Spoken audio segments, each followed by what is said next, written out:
मित्रों नमस्कार। मैं एडवोकेट सुरेंदु जयपुरियार इस चैनल पर पुनः एक बार आपका स्वागत करता हूं। मित्रों, जैसा कि आप लोगों को पता है कि इस चैनल पर मैं आप लोगों को, लॉयर्स को जानकारी देता हूं लीगल प्रैक्टिस की, लीगल प्रोविजंस की, और साथ ही साथ जो प्रोसीजर्स हैं, जो प्रोसीडिंग्स है, उसकी जानकारी मैं आप लोगों को देता हूं। अभी लगातार मेरे ईमेल पर प्रश्नों की बौछार है, जिसपे अब पूछा जा रहा है कि जो पोर्नोग्राफी से संबंधित भारतीय कानून क्या है। नेचुरली अभी पोर्नोग्राफी का मामला बहुत हाईलाइटेड है। राज कुंद्रा जो शिल्पा शेट्टी के पति हैं, उनकी गिरफ्तारी के बाद यह मामला और भी उछाल में आ गया है। लेकिन मैं आप लोगों को यह बता दूं, पोर्नोग्राफी का मामला कोई राज कुंद्रा से नहीं शुरू हुआ है और नहीं खत्म होगा। यह मामला सदियों से ही चला आ रहा है और इसमें बहुत सारे कानूनी प्रावधान भी किए गए हैं। मैं आप लोगों को यह बतला दूं कि 1860 का इंडियन पिनल कोड के 292, 293 और 294 में इसका प्रावधान किया गया है। मैं इसकी विस्तृत चर्चा भी यहाँ पर करूँगा। दूसरा, आईटी एक्ट जो 2000 है, उसमें उसके सेक्शन 67 में और 67A में इसकी चर्चा की गई है। तो मित्रों, मैं आप लोगों को बतला दूं कि यह पोर्नोग्राफी जो है वो समय के साथ अपना रूप बदलता रहा है। पहले यह लिटरेचर के फॉर्म में था, बाद में यह आईटी सेक्टर के डेवलपमेंट के बाद, इंटरनेट के काफ़ी विकास के बाद इलेक्ट्रॉनिक मोड में चला आया। तो उसके अनुसार ये कानून में बदलाव भी आता रहा है। इसके साथ साथ चाइल्ड पोर्नोग्राफी की भी बात है, उसके लिए अलग से सेक्शन का प्रावधान किया गया है, जिसकी चर्चा मैं अलग से एक वीडियो में करूँगा। और उसमें मैं आप लोगों को बता दूं, उसमें पॉक्सो एक्ट भी लागू होता है और आईटी एक्ट भी उस पर लागू होता है। इसके अलावा एक कुछ और भी प्रश्न पूछे गए हैं कि क्या पोर्नोग्राफी को यदि हम प्राइवेटली देखते हैं, अपने रूम के अंदर देखते हैं, तो क्या वह उस पर भी रोक है या उस पर भी कुछ सजा का प्रावधान किया गया है। इन सब की चर्चा मैं अभी करने जा रहा हूँ। सभी का अलग अलग वीडियो में बनाऊंगा, लेकिन मैं सबसे पहले बात कर रहा हूँ कि पोर्नोग्राफी से संबंधित भारतीय कानून क्या कहता है। तो जैसा कि मैंने आप लोगों को बताया कि इंडियन पिनल कोड 1860 के समय ही इसका प्रावधान किया गया था। और मैं आप लोगों को यह भी अभी बतला चुका हूँ कि पोर्नोग्राफी का मामला कोई नया नहीं है, ये सदियों से चला आ रहा है। और जब से ह्यूमन बीइंग है, स्त्री और पुरुष का संबंध है, तब से पोर्नोग्राफी का मामला चला आ रहा है। मैं यहाँ पर सिर्फ बात करूंगा जो इंडियन पिनल कोड में प्रोविजन किए गए हैं उसकी, और जो आईटी एक्ट में प्रोविजन किए गए हैं उसकी मैं चर्चा करूंगा। और मैं फिर इस बात का भी जवाब दूंगा कि राज कुंद्रा की जो गिरफ्तारी हुई उसमें बेल का क्या प्रोविजन है, क्या बेल मिल सकता है या नहीं मिल सकता, इसकी चर्चा भी मैं करूंगा। तो मित्रों, मैं आपको बता दूं section 292 of the penal code क्या कहता है।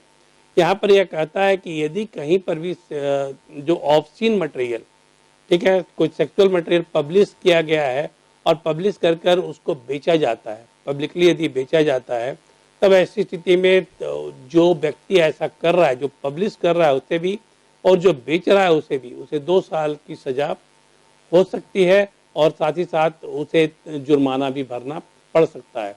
ये 2 साल की सजा और 2000 रुपये जुर्माना का प्रावधान किया गया है।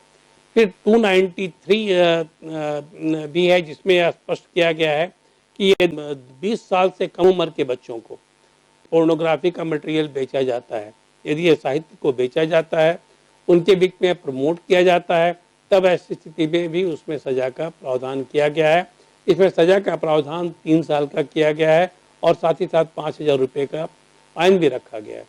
और इसके अलावा इसमें यह भी कहा गया है कि यदि दोबारा ऐसा कोई अपराध किया जाता है, मतलब कि 20 साल से कम उम्र के लोगों के बीच यदि इसका वितरण किया जाता है, अश्लील साहित्य का वितरण किया जाता है, तब यह सजा 7 साल भी हो सकती है और फाइन बढ़कर 5000 रुपये भी हो सकता है। ये तो इंडियन पिनल कोड की बात मैं आपके सामने कर रहा था। लेकिन अब इंडियन पिनल कोड की बात जब मैं करूँ तो यह साहित्य की बात अब पुरानी हो चुकी है। अब अश्लील साहित्य का प्रकाशन ऑलमोस्ट नेग्लिजिबल है, क्योंकि इंटरनेट का ज़माना आ गया और इंटरनेट पर तुरंत ही इन सारी चीज़ों को पब्लिश कर दिया जाता है, ट्रांसमिट कर दिया जाता है, और 1 मिनट के अंदर लाखों लाख लोग इसके सब्सक्राइबर और व्यूअर बन जाते हैं। मैं आपको ये बता दूं कि सिर्फ भारत में ही हर आठवां व्यक्ति पोर्नोग्राफिक वीडियो देखता है, जैसा कि रिकॉर्ड है। इसका मतलब है कि कितना ज़्यादा इसका सर्कुलेशन है, आप स्पष्ट ही सोच सकते हैं।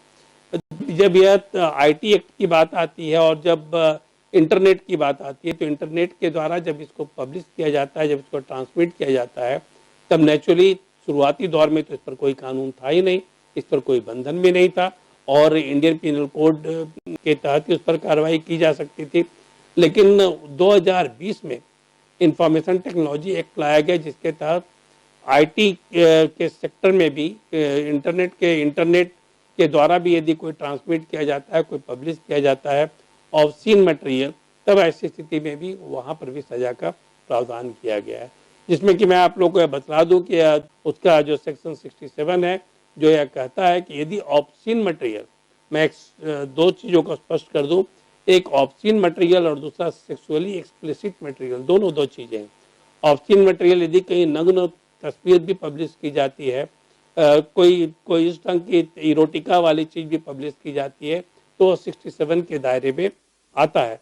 और यदि उसको पब्लिश किया जाता है, उसको ट्रांसमिट किया जाता है, उसको यदि इंटरनेट के साइट पर लोड किया जाता है, तब ऐसी स्थिति में उसमें भी सजा का प्रावधान बहुत ही स्पष्ट तौर पर किया गया है, जिसमें कहा गया है कि उसमें 3 साल की सजा हो सकती है और 5 लाख रुपए तक का जुर्माना भी उसमें हो सकता है। इसके अलावा फिर मैं 67A की भी बात करता हूँ। तो 67A में यह कहा गया है कि यदि सेक्सुअली एक्सप्लिसिट मटेरियल है, जिसमें कि फंसे हुए हैं आपके राज कुंद्रा, जो कि पोर्न वीडियो बनाते थे। पोर्न वीडियो का मतलब है कि स्त्री पुरुष दोनों को सहवास करते हुए दिखलाना, इंटरकोर्स करते हुए दिखलाना। तो यदि सेक्सुअली एक्सप्लिसिट मटेरियल है, तब ऐसी स्थिति में इसमें सजा 5 साल की है और साथ ही साथ उसमें जुर्माना भी जो है वह 10 लाख रुपए तक का है। तो राज कुंद्रा इसी केस में 67 और 67A में फंसे हुए हैं, लेकिन उनके ऊपर 292 और 293 की धारा भी लगी हुई है। तो यह बहुत ही गंभीर मामला है और ये गंभीर मामले को पुलिस और न्यायालय भी उसी रूप में लेती है, इसीलिए राज कुंद्रा को गिरफ्तार किया गया है। अब एक प्रश्न जो पूछा गया है कि राज कुंद्रा को इस केस में बेल मिल सकता है, तो बेल का जहां तक मामला है, बेल बहुत रिलेटिव टर्म है और बेल के बारे में एक बात और भी कहा जाता है कि बेल किसी भी व्यक्ति का अधिकार होता है कि वह, चूंकि वह अंडर ट्रायल प्रिजनर है, उसे सजा नहीं हुई है, तो वह अपनी बातों को रखने के लिए कोर्ट के सामने अपने पक्ष में सबूत जुटाने के लिए उसे बेल दिया जा सकता है।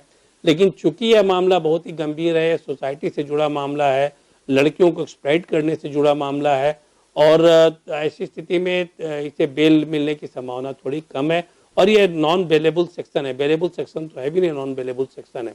और बेल नहीं मिलने का एक और कारण होता है, वह आप जान लें कि बेल तो मैंने कहा कि यह राइट है किसी भी व्यक्ति का, लेकिन बेल देने के पीछे कोर्ट यह देखती है कि कहीं यह व्यक्ति भाग तो नहीं जाएगा। और राज कुंद्रा चूंकि भाई ब्रिटिश सिटीजन भी रहे हैं, तो ऐसी स्थिति में उनके भागने की संभावना भी बहुत ज़्यादा है, तो ऐसी स्थिति में भी उन्हें बेल मिलने की संभावना कम है। दूसरा एक बात और है जो बेल देने के समय जो जज देखते हैं कि क्या जिस व्यक्ति को बेल दिया जा रहा है वह व्यक्ति कहीं बाहर जाकर एविडेंस को टैंपर तो नहीं कर देगा। तो यहाँ पर राज कुंद्रा चूंकि बहुत इन्फ्लुएंशियल व्यक्ति हैं, वह बड़े बड़े पॉलिटिशियन से इनके संबंध हैं, बड़े बड़े लोगों से इनके संबंध हैं। ऐसी स्थिति में ये इस बात की संभावना भी बहुत ज़्यादा है कि वह बाहर निकलकर एविडेंस को टैंपर कर सकते हैं, इसलिए भी इन्हें बेल मिलने की संभावना थोड़ी कम नजर आती है जी। लेकिन मैंने पहले ही आपको कहा है बेल बहुत ही रिलेटिव टर्म है और यहाँ पर जिस समय बहस किया जा रहा है उस समय उनके वकील किस ढंग से चीज़ों को पुट करते हैं और उस समय भाई माननीय जज महोदय के दिमाग में क्या चल रहा है, क्या कन्विक्शन है उनके अंदर, क्या क्या सोच वो रखते हैं, उसके ऊपर बेल दिया जाता है अथवा रिजेक्ट किया जाता है। लेकिन चूंकि राज कुंद्रा के खिलाफ इतने ढेर सारे सबूत हैं और कुछ लोगों ने व्यक्तिगत तौर पर भी उनके ऊपर आरोप लगाए हैं, इसलिए इस बात की संभावना थोड़ी कमी है कि उन्हें बेल मिलेगा। इस बात की संभावना थोड़ी कम नजर आ रही है। तीसरा एक प्रश्न जो हमारे व्यूअर्स ने पूछा है कि क्या प्राइवेटली यदि पोर्न वीडियो को घर के अंदर देखा जाता है तो क्या उस पर भी सजा का प्रावधान है या उस पर भी बैन किया गया है। तो मैं आपको यह स्पष्ट कर दूं कि सुप्रीम कोर्ट ने 2015 में एक डिसीजन दिया था जिसमें उन्होंने बहुत ही स्पष्ट तौर पर यह कहा था कि व्यक्ति का फंडामेंटल राइट है कि वो अपने कमरे के अंदर क्या करता है, वह उसकी प्राइवेसी है, वो उसका लाइफ स्टाइल है, उसको उस पर रोक नहीं लगाई जा सकती है। तो यदि कोई भी व्यक्ति अपने कमरे के अंदर प्राइवेटली किसी वीडियो को देख रहा है तब ऐसी स्थिति में उस पर रोक नहीं लगाई जा सकती, उससे संबंधित कोई भी कानूनी प्रावधान नहीं है, उसे उस व्यक्ति को गिरफ्तार नहीं किया जा सकता। हालांकि उत्तर प्रदेश सरकार ने इस पर थोड़ी रोक लगाने की कोशिश की है, कुछ जिलों में उसने इस पर सख्ती भी बरती है और पोर्न वीडियो प्राइवेटली भी देखने पर रोक लगाई गई है। उनके आईपी एड्रेस पर जाकर उन्हें उनको वार्निंग दी जाती है और नहीं मानने पर उनकी गिरफ्तारी भी की जा सकती है। सिर्फ यूपी में किया गया है, भारत में कहीं पर भी इस पर बैन नहीं लगाया गया। चौथा एक प्रश्न लोगों ने पूछा है कि चाइल्ड पोर्नोग्राफी पर भारत में रोक है या नहीं है। तो मैं आपको स्पष्ट कर दूं, चाइल्ड पोर्नोग्राफी पर पूरी तरह से भारत में रोक है और विश्व के बहुत सारे देश हैं जो कि चाइल्ड पोर्नोग्राफी को पूरी तरह से बैन किए हुए हैं। तो चाइल्ड पोर्नोग्राफी यदि प्राइवेटली भी आप देखते हैं तो आप एक बात जान लें कि आप गिरफ्तार हो सकते हैं और आपको सजा भी हो सकती है। इस बात के लिए आप सावधान रहें। तो मित्रों, मैं समझता हूं कि आपकी जितनी भी क्वेरी थी उसका जवाब आपको मिल गया होगा। पोर्नोग्राफी से संबंधित जो प्रावधान है, कानूनी प्रावधान है, उसकी जानकारी भी आपको मिल गई और क्या प्राइवेटली वीडियो को देखा जा सकता है, पोर्न वीडियो को, इसकी भी जानकारी मैंने आप लोगों को दे दी। चाइल्ड पोर्नोग्राफी पर बैन है, इसकी जानकारी भी आप लोगों को मैंने दी और राज कुंद्रा को बेल मिल सकता है या नहीं मिल सकता है, उसके ग्राउंड क्या है या नहीं है, इसकी जानकारी भी मैंने आप लोगों को दी है। मैं उम्मीद करता हूं कि आप लोगों को ये वीडियो पसंद आया होगा और आप लोगों को यदि ये वीडियो पसंद आया तो आप इसे लाइक करें, शेयर करें और साथ ही साथ सब्सक्राइब भी करें। मैं अभी अलग अलग वीडियो भी इस टॉपिक पर और भी बनाने जा रहा हूं जिससे आपको बहुत कुछ जानकारी हासिल होगी और आप इस चीज़ों के से आप अवेयर भी होंगे। धन्यवाद।